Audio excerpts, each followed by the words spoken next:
എല്ലാവർക്കും സലു കിച്ചണിലേക്ക് സ്വാഗതം.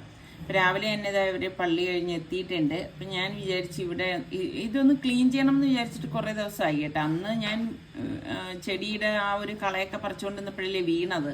പിന്നെ അത് കഴിഞ്ഞ് കൈ വേദനയും മുട്ടുവേദനയൊക്കെ ആയതുകൊണ്ട് ഈ ഒരു സൈഡിലേക്ക് ഇതൊന്നും വൃത്തിയാക്കാനായിട്ട് വന്നിട്ടില്ലായിരുന്നു. എന്തായാലും മടി പിടിച്ചിരുന്നാൽ അങ്ങനെ അങ്ങ് ഇരുന്ന് പോകും. പിന്നെ ചെറിയ വേദനയൊക്കെ കുറവുള്ളത് കൊണ്ട് ഞാൻ വിചാരിച്ചു ശരി രാവിലെ തന്നെ ഇവിടെ ഒന്ന് വൃത്തിയാക്കാം എന്ന് പറഞ്ഞാൽ ഇപ്പം നമ്മൾ വളർത്തുന്ന ചെടിയേക്കാൾ ഏറെ ചുറ്റിനും കള പിടിച്ചിരിക്കും. ശരിക്കും ചിലതാണെങ്കിൽ ഇങ്ങനെ ആ ചെടിയുടെ വേരിങ്ങനെ താഴെ പോയിട്ട് വൃത്തിയാക്കാൻ തന്നെ ഭയങ്കര പാടാണ് കേട്ടാ. അതുപോലെ വെയിലിൻ്റെ വാക്ക് നോക്കിയതാ ചെടിയൊക്കെ അങ്ങ് റോഡിലേക്കാണ് നിൽക്കുന്നത്. അപ്പം ഞാൻ വിചാരിച്ചു ശരി എന്താ ഇപ്പോൾ ഓരോ ചെടിച്ചട്ടിയും ഇങ്ങനെ ഒന്ന് വൃത്തിയാക്കി എടുക്കാനായിട്ട് കുറച്ച് നേരം എടുക്കും കേട്ടോ. കള അത്രത്തോളം പിടിച്ചിട്ടുണ്ടായിരുന്നു. അപ്പം ശരിക്ക് അത് കാണുമ്പോൾ തന്നെ നമുക്കൊരു ഭംഗികേടാണ് തോന്നണത്. പൂക്കളും ചെടികളും ഒക്കെ നല്ല വൃത്തിക്കൊക്കെ നിൽക്കുമ്പോഴല്ലേ അത് കാണാനും നല്ല ഭംഗിയൊക്കെ ഉണ്ടാവത്തുള്ളൂ. പിന്നെ ഞാൻ കുറേ കവരങ്ങൾ ഇതുപോലെ കുറച്ച് നീളത്തിനൊക്കെ ഉള്ളതിനെയൊക്കെ ഒന്ന് കട്ട് ചെയ്ത് മാറ്റാമെന്ന് വിചാരിച്ചു. കട്ട് ചെയ്യുമ്പോൾ ഒരു വിഷമം തോന്നി. പക്ഷെ നമ്മൾ കട്ട് ചെയ്ത് മാറ്റുമ്പോൾ മാത്രമല്ലേ കുറച്ച് നല്ലതുപോലെയുള്ള അതായത് പൂക്കളൊക്കെ അതിലേക്ക് വരത്തുള്ളൂ. ഇത് പിന്നെ ഈ ഞങ്ങളുടെ മതിലിന് നല്ല ഹൈറ്റ് ഉണ്ട്. മതിലിന്റെ മുകളിൽ വെച്ചിരിക്കുന്നത് കൊണ്ട് തന്നെ ഇതുപോലെ ലാഡർ ഇട്ടിട്ട് മാത്രമേ നമുക്ക് ഇതിന്റെ മുകളിൽ കയറി നിന്നിട്ട് വൃത്തിയാക്കാനൊക്കെ പറ്റത്തുള്ളൂ കേട്ടോ. ഇവിടെ കുറച്ചൊരു സ്ലോപ്പ് ഉള്ളത് കൊണ്ട് ഇങ്ങനെ നിൽക്കുമ്പോഴും ഒരു ഭയം തോന്നും മറിഞ്ഞു വീഴുമെന്നൊക്കെ ഉള്ളത്. അപ്പൊ റിച്ചു അവിടെ നിന്നുകൊണ്ട് പറയുന്നുണ്ട് ഉമ്മക്ക് പിന്നെങ്ങനെ ചെയ്താൽ പോരെ, ഉമ്മക്ക് ഇപ്പൊ തന്നെ ഇതൊക്കെ ചെയ്യണോന്ന് ചോദിച്ചു. പക്ഷെ എനിക്ക് പറഞ്ഞ മാതിരി ഇതായി കണ്ട നല്ല ശക്തിക്ക് പിടിച്ചാൽ മാത്രമേ ആ കളയൊക്കെ അതിൽ നിന്ന് വരുന്നുള്ളൂ. പിന്നെ നമുക്ക് തോന്നുന്ന സമയത്ത് തന്നെ ഇതൊക്കെ ചെയ്തില്ലെങ്കിൽ എന്താ വെച്ചാൽ പിന്നെ ഈ പറഞ്ഞ മാതിരി ഓരോ തിരക്കും കാര്യങ്ങളും വന്ന് ഇതൊക്കെ അങ്ങ് പെൻഡിങ് ആയിപ്പോവും. പിന്നെ രാവിലത്തെ സമയം എന്ന് പറഞ്ഞാൽ അതെന്തുകൊണ്ട് നമുക്ക് സ്വന്തമായിട്ട് കിട്ടുന്ന സമയം തന്നെയാണ്, വേറെ കാര്യങ്ങളൊന്നും ഇല്ലല്ലോ. അപ്പം ഈ സമയങ്ങളിലൊക്കെ നമുക്ക് ഇതുപോലെയുള്ള കാര്യങ്ങളൊക്കെ ചെയ്ത് തീർക്കാവുന്നേ ഉള്ളൂ. പിന്നെ ഇതിനൊക്കെ ഇനിയിപ്പോൾ വളം ഇടണം എന്ന് വിചാരിക്കുന്നുണ്ട്. പിന്നെ ഞാൻ കുറേ ഇങ്ങനെ ഈ റീൽസിലൊക്കെ കണ്ടതാണേ, അതായത് ബോഗൈൻവില്ല ബഡ് ചെയ്ത് വയ്ക്കുന്നതൊക്കെ.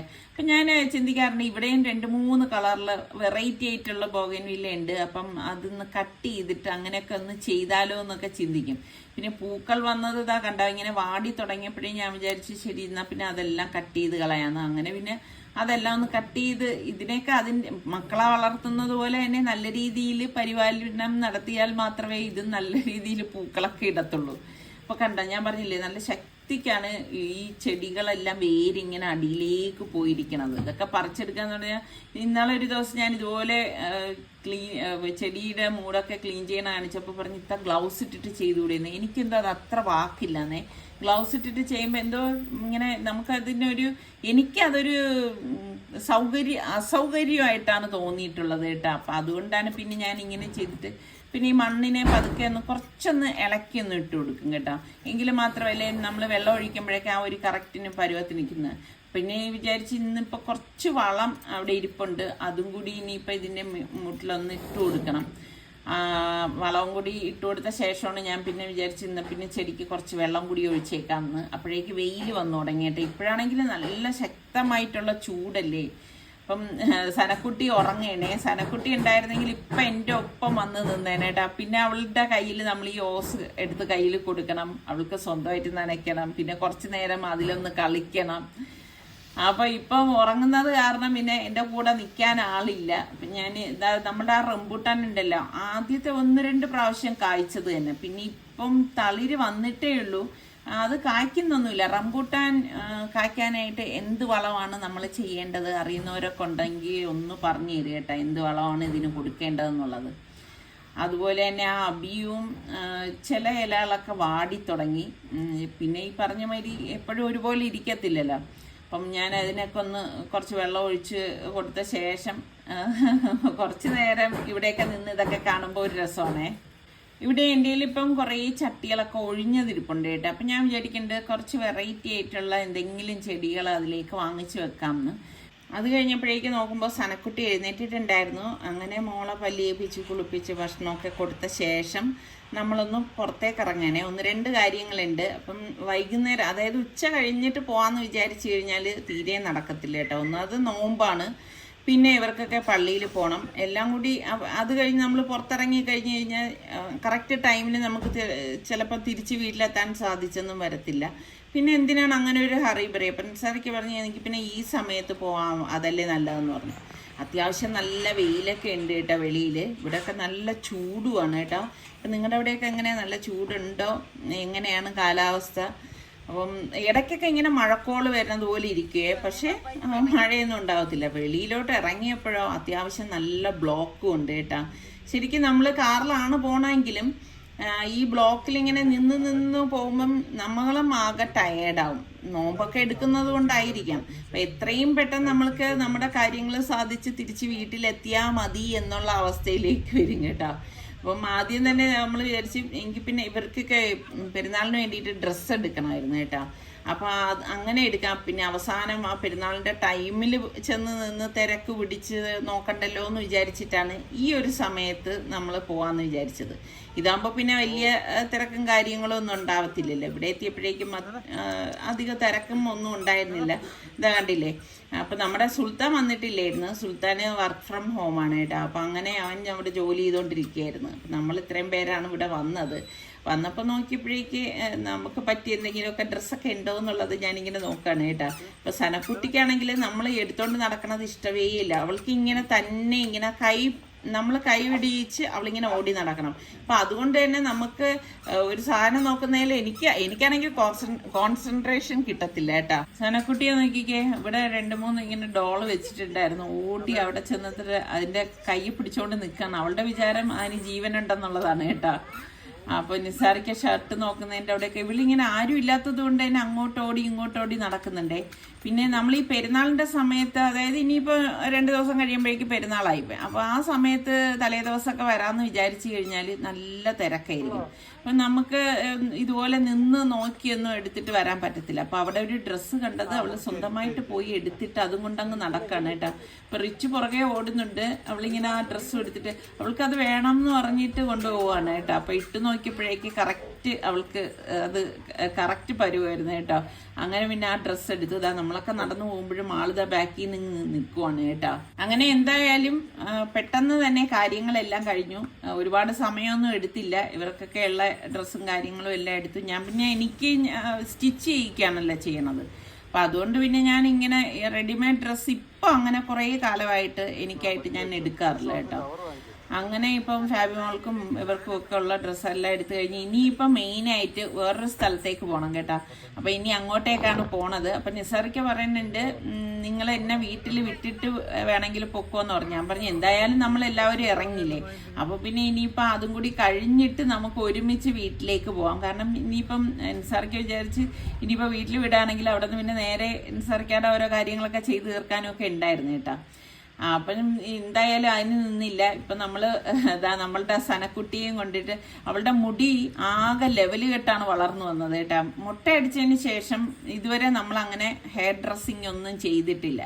അപ്പം ഇപ്പം അല്ലാതെ ഒരു ഷേപ്പ്ലെസ് ആയിട്ടൊക്കെയാണ് ഹെയർ ഇരിക്കുന്നത്. അപ്പോൾ പിന്നെ സനക്കുട്ടിയുടെ ഹെയർ കട്ട് ചെയ്യണം, പിന്നെ സൽമാന് മുടി വെട്ടണം, അങ്ങനെ 1-2 കാര്യങ്ങളൊക്കെ ഉണ്ടായിരുന്നു. അപ്പം അങ്ങനെ ഞാൻ സനക്കുട്ടിയും കൊണ്ടിരിക്കുന്നു. ഞാൻ വിചാരിച്ചു ഇനിയിപ്പോൾ ഇവളിവിടെ കരഞ്ഞ് പൊടിക്കുമായിരിക്കും എന്നൊക്കെ മനസ്സുകൊണ്ട് വിചാരിച്ചാണ് വന്നത്. പക്ഷെ വലിയ പ്രശ്നങ്ങളൊന്നും ഉണ്ടായിരുന്നില്ല കേട്ടാ.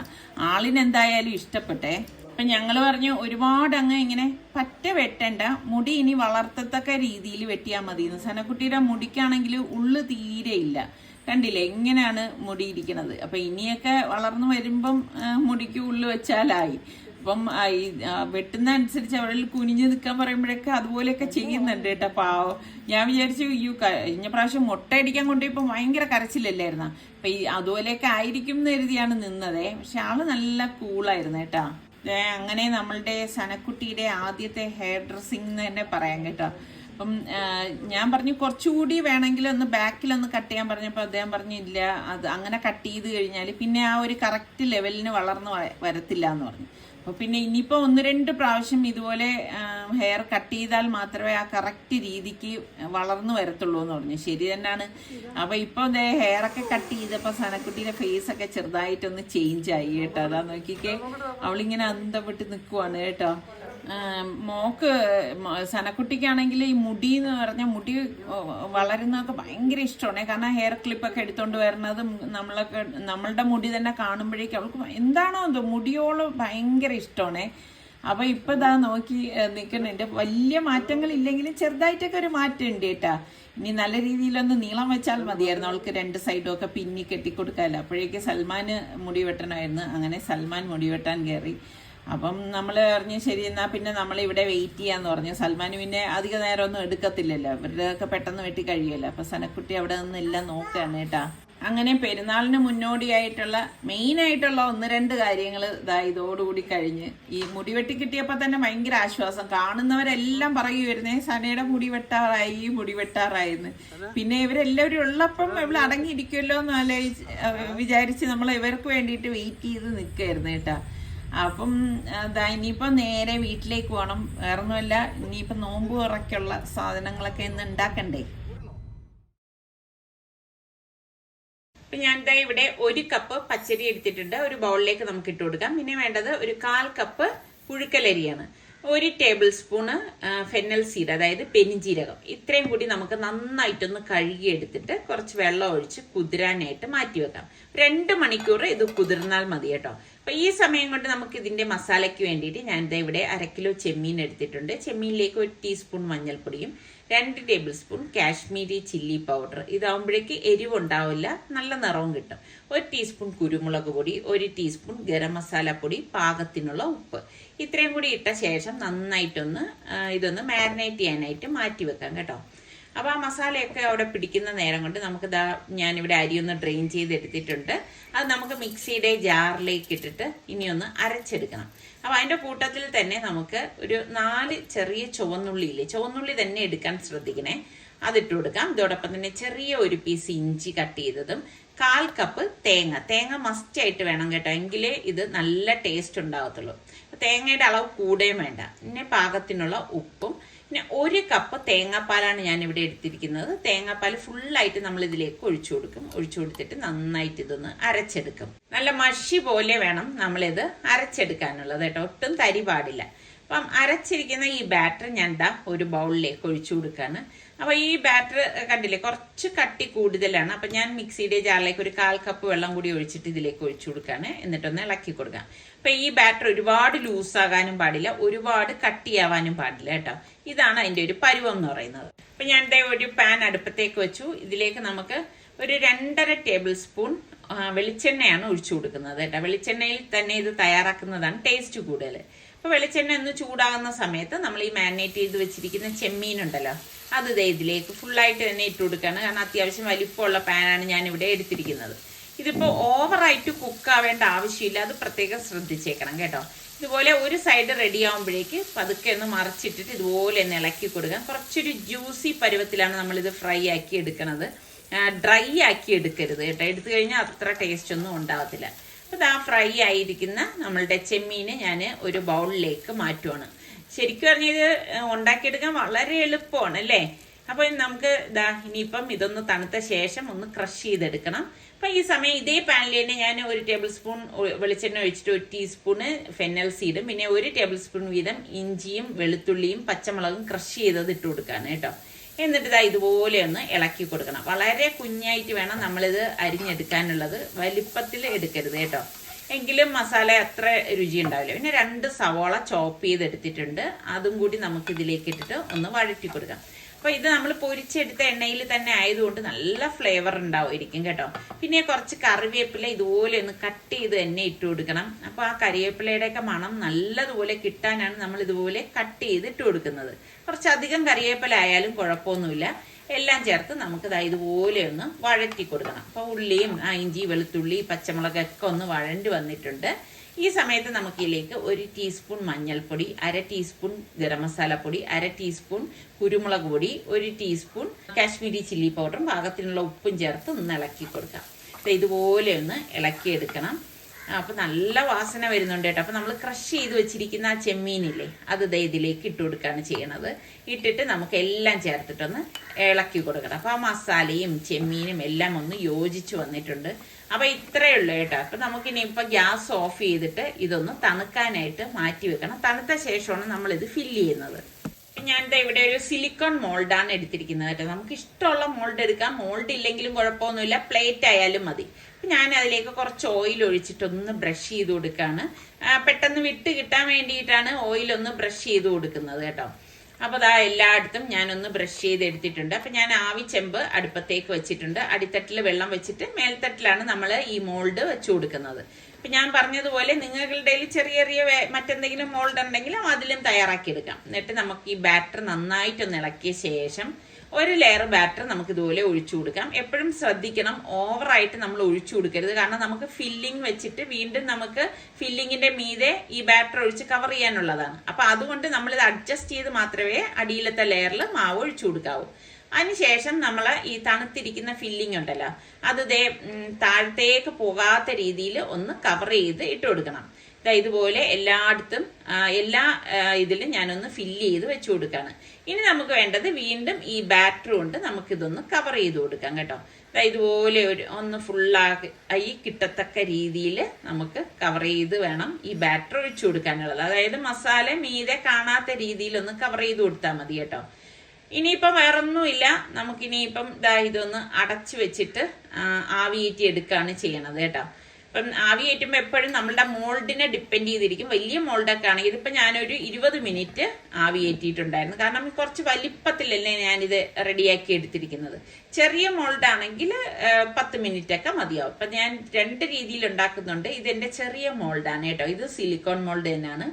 അപ്പൊ ഈ ഏതായാലും നമ്മൾ കുറച്ച് ഓയിൽ ആദ്യം ഒന്ന് ബ്രഷ് ചെയ്തിട്ട് വേണം ബാറ്ററൊക്കെ ഒഴിച്ചു കൊടുക്കാനുള്ളത്. എങ്കിൽ മാത്രമേ അതിൽ നിന്ന് പെട്ടെന്ന് നമുക്ക് ഇളകി കിട്ടത്തുള്ളൂ കേട്ടോ. അപ്പൊ ഫസ്റ്റ് ലെയർ ഞാൻ പറഞ്ഞതുപോലെ ബാറ്റർ ഒഴിക്കുക, പിന്നെ നമ്മുടെ ഫില്ലിംഗ് വയ്ക്കുക, പിന്നെ കവർ ചെയ്യുക. ഇത്രയും മാത്രമേ ഉള്ളൂ. ഇത് ഞാനൊരു 10 മിനിറ്റ് മാത്രമേ ആവിയേറ്റാനായിട്ട് വയ്ക്കുന്നുള്ളൂ. അപ്പൊ നോമ്പ് തുറക്കുന്നതിന് ജസ്റ്റ് മുമ്പ് നമ്മളിത് റെഡിയാക്കുകയാണെങ്കിൽ അടിപൊളിയായിരിക്കും. ചൂടോടുകൂടി നമുക്ക് കഴിക്കാമല്ലോ. അപ്പൊ ഇതിപ്പോ 10 മിനിറ്റ് കഴിഞ്ഞപ്പോൾ ഞാൻ പുറത്തെടുത്തു. പിന്നെ നന്നായിട്ട് തണുത്ത ശേഷം മാത്രമേ നമ്മൾ മോൾഡിൽ നിന്ന് ഇളക്കിയിടുക. കണ്ടോ, നമ്മളുടെ അടിപൊളി ചെമ്മീൻ പത്തിരി റെഡി ആയിട്ടുണ്ട്. എളുപ്പമല്ലേ ഉണ്ടാക്കിയെടുക്കാൻ. നമ്മൾ ഇതുപോലെയുള്ള ഭംഗിയുള്ള മോൾഡിലൊക്കെ തയ്യാറാക്കുമ്പം കുട്ടികൾക്കൊക്കെ കൊടുക്കുകയാണെങ്കിൽ ഭയങ്കര ഇഷ്ടമായിരിക്കും കേട്ടോ. എന്താ വെറൈറ്റി ആയിട്ട് നമുക്ക് ഫ്ലവർ ആണെങ്കിൽ ഫ്ലവർ, നിങ്ങളുടെ കയ്യിൽ ഏത് മോൾഡാണോ ഉള്ളത് അതിനനുസരിച്ച് ചെയ്തെടുത്താൽ മതി കേട്ടോ. ഇത് കണ്ടോ, ഇത് ഈ ഒരു ഷേപ്പാണ്. അപ്പൊ എല്ലാം നല്ല ഭംഗിക്ക് നമുക്ക് ഉണ്ടാക്കിയെടുക്കാൻ പറ്റും. അപ്പൊ നല്ല ഒരു ഹെൽത്തി റെസിപ്പിയാണ്. അപ്പൊ നിങ്ങളും ട്രൈ ചെയ്ത് നോക്കണം. അപ്പൊ ഇത് നോമ്പ് തുറക്കുന്ന സമയത്ത് ഞാൻ കഴിച്ചിട്ട് ടേസ്റ്റ് പറയാം. അങ്ങനെ നോമ്പ് തുറക്കാറായപ്പോഴേക്ക് എല്ലാം മേശയിൽ സെറ്റ് ചെയ്തൊക്കെ എടുത്തു വെച്ചു. അപ്പൊ എല്ലാവരും ഒത്തുള്ള ഒരു നോമ്പ് തുറ എന്ന് പറയുമ്പോൾ ഭയങ്കര സന്തോഷമാണ്. കാരണം എപ്പോഴും അത് സാധ്യമാകുന്ന ഒന്നല്ല. പിന്നെ നോമ്പ് തുറക്കുന്ന ടൈമിൽ നമ്മൾ ജ്യൂസും അങ്ങനെ ഫ്രൂട്ട്സും ഒക്കെയാണ് കഴിക്കുന്നത്. അത് കഴിഞ്ഞ ശേഷം ഇപ്പം കഞ്ഞി ഇഷ്ടമുള്ളത് കൊണ്ട് കഞ്ഞിയും സ്നാക്സും ഒക്കെ റെഡിയാക്കി വെച്ചിരിക്കുന്നത്.